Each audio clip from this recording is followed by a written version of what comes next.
Salut à tous et bienvenue sur la chaîne Reset Technam.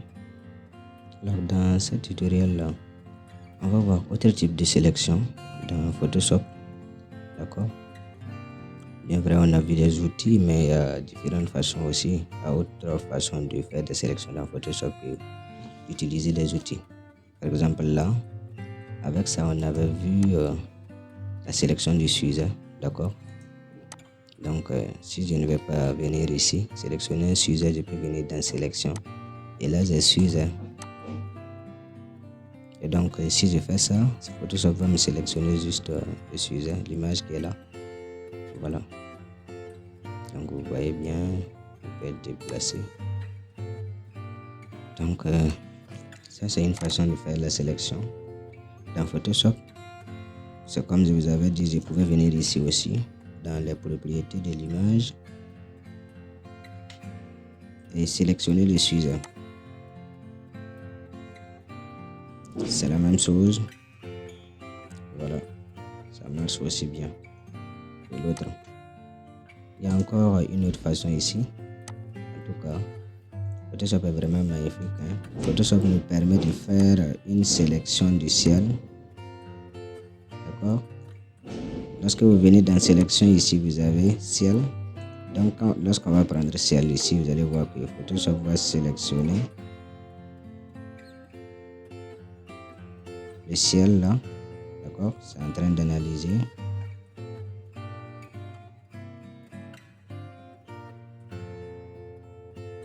Et voilà. Vraiment magnifique.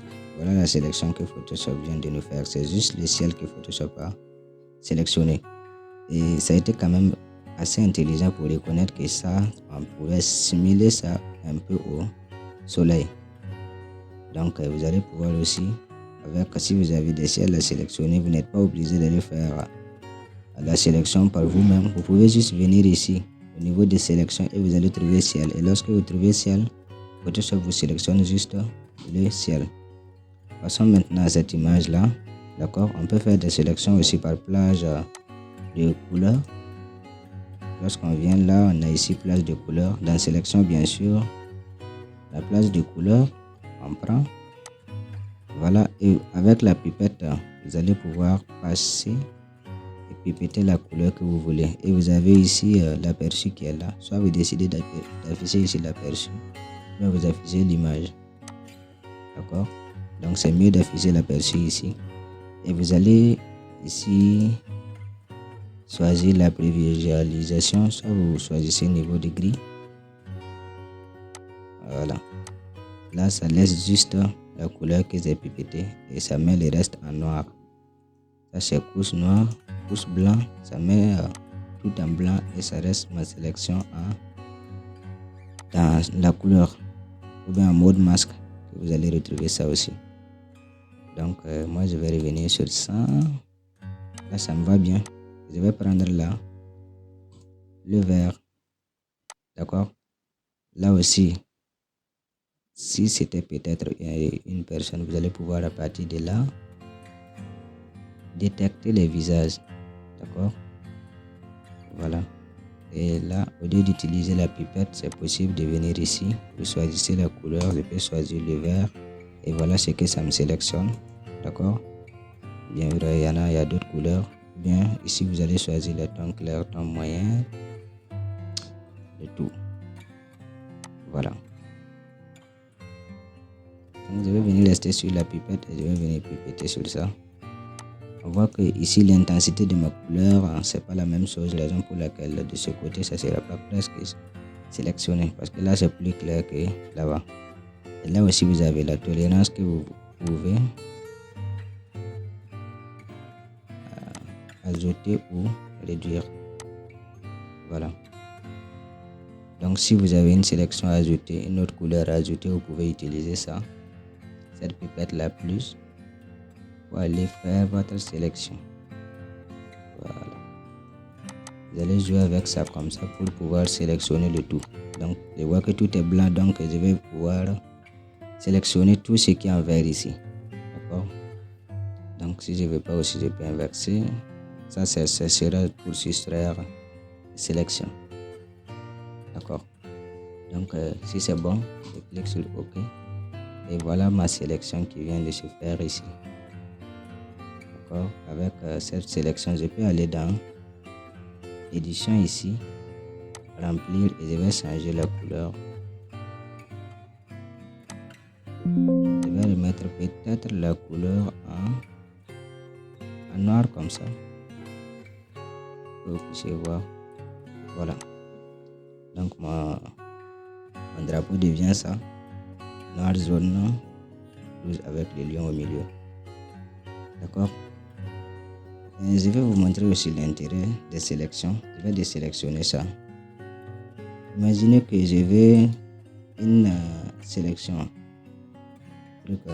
triangulaire. Je peux décider de faire ça. Je vais dessiner d'abord les triangles ici. D'accord, je dessine les triangles. Peu importe sa couleur, ça ne me regarde pas. D'accord. Je vais venir ici, contrôle, et je clique ici sur la vignette pour sélectionner les triangles. D'accord. Donc, une fois que je fais ça, je vais essayer de peindre. Là, je vais aller prendre mon outil pinceau. Je me mets en noir, c'est juste pour faire disparaître. Voilà. Et je vais peindre comme ça. Et vous verrez que peu importe ce que je vais faire, même si je vais là, je ne vais pas sortir de ma sélection. C'est là où j'ai sélectionné seulement que je vais pouvoir peindre. Donc, si vous voulez avoir des trucs contrôlés comme ça, vous pouvez vous servir des sélections. Donc là, ce qui va se passer, je vais même supprimer les triangles que j'ai mis. Et vous voyez que j'ai toujours ma sélection triangulaire. D'accord? Et voilà la peinture que j'ai essayé de mettre. Ça marche bien.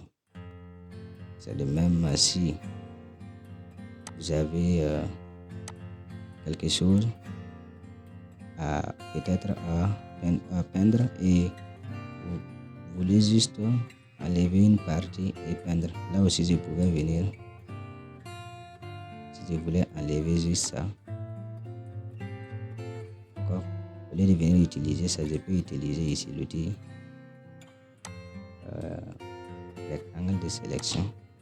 Avec la touche backspace, je peux déplacer ma sélection comme ça. Je fais ça là.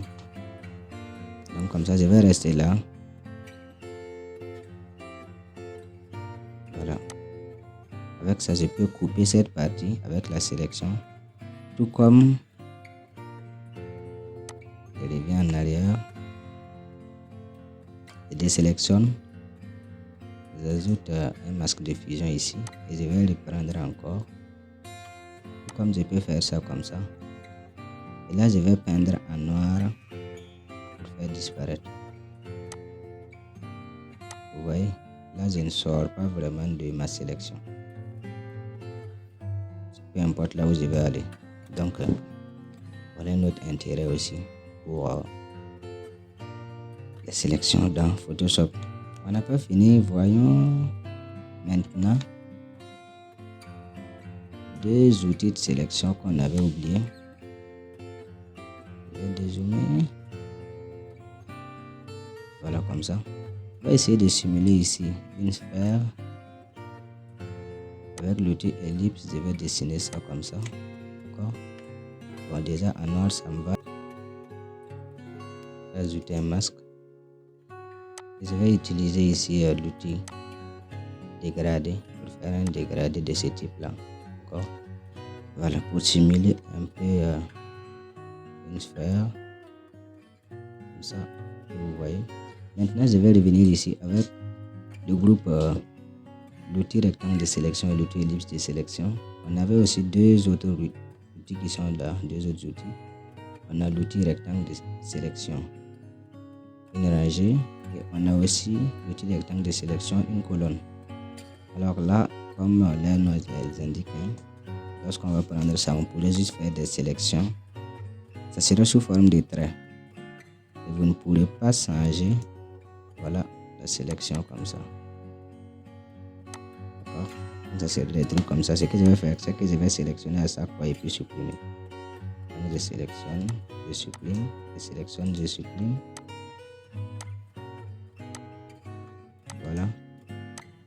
on est en train de simuler le globe terrestre. Voilà, je fais des sélections et je supprime les pixels. D'accord. Là aussi, je peux repartir prendre celui vertical. Je vais sélectionner et supprimer. Et voilà que ça marche bien.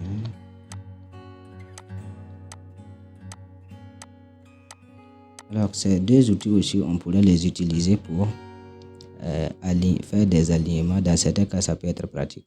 D'ailleurs, on verra les alignements aussi après cette vidéo. Voilà, donc on a notre globe terrestre qui est là. Et je pense que c'est bon avec les sélections. D'accord, on va aborder un nouveau chapitre dans la prochaine vidéo. Donc j'espère que vous avez bien compris. Si ce n'est pas le cas, n'hésitez pas à revoir les vidéos. Et si ça vous a plu, n'hésitez pas de me laisser un petit pouce pour m'encourager. Alors je vous remercie et on va se dire à tout de suite dans la prochaine vidéo.